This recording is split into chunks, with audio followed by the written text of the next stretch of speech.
Vidéo rapide pour expliquer comment est-ce qu'on récupère le fichier page cv.html.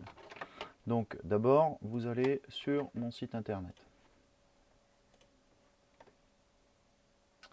Donc sur mon site internet, SNT, le web, vous descendez jusque là, vous cliquez sur télécharger page cv.zip et vous l'enregistrez à un endroit que vous connaissez. Par défaut, votre navigateur, il est possible qu'il ne vous propose pas où l'enregistrer, ça dépend des paramètres du navigateur. Par défaut, il les enregistre dans le répertoire qui s'appelle téléchargement ici, qui n'est pas tout à fait un répertoire, mais c'est pas grave, on va pas.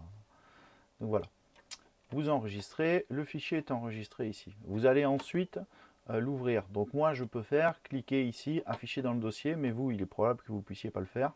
Donc on clique sur le navigateur, on va dans téléchargement et on cherche le fichier page CV.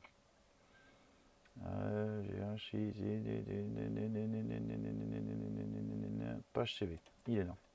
Bon, alors, premier problème, c'est que par défaut sur les ordinateurs Windows, sous Windows 10, on a décidé de ne plus afficher les extensions qui étaient connues. Ce qui pose un gros problème, c'est que les élèves qui ne connaissent plus la différence entre un dossier et un fichier se mélangent entre les deux trucs. D'autant plus que là, vous avez un fichier zip qui est traité comme un dossier par Windows. Donc ça, c'est très gênant.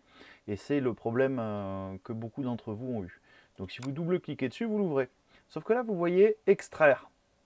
Et en fait, ce qui se passe, c'est qu'à l'intérieur, vous n'avez pas les commandes normales de Windows parce qu'en fait, vous n'avez pas ouvert un dossier, mais un fichier. Et ça, c'est à cause de l'extension qu'on ne voit pas.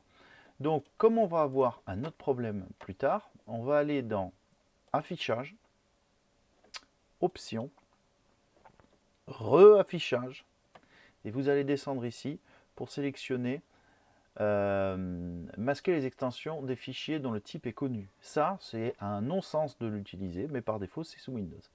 Donc vous le désactivez, et à partir de là, l'extension des fichiers apparaîtra, quel que soit le type de fichier, même s'il est connu. Ce qui permettra de voir que le fichier zip, c'est un fichier zip, et pas un dossier.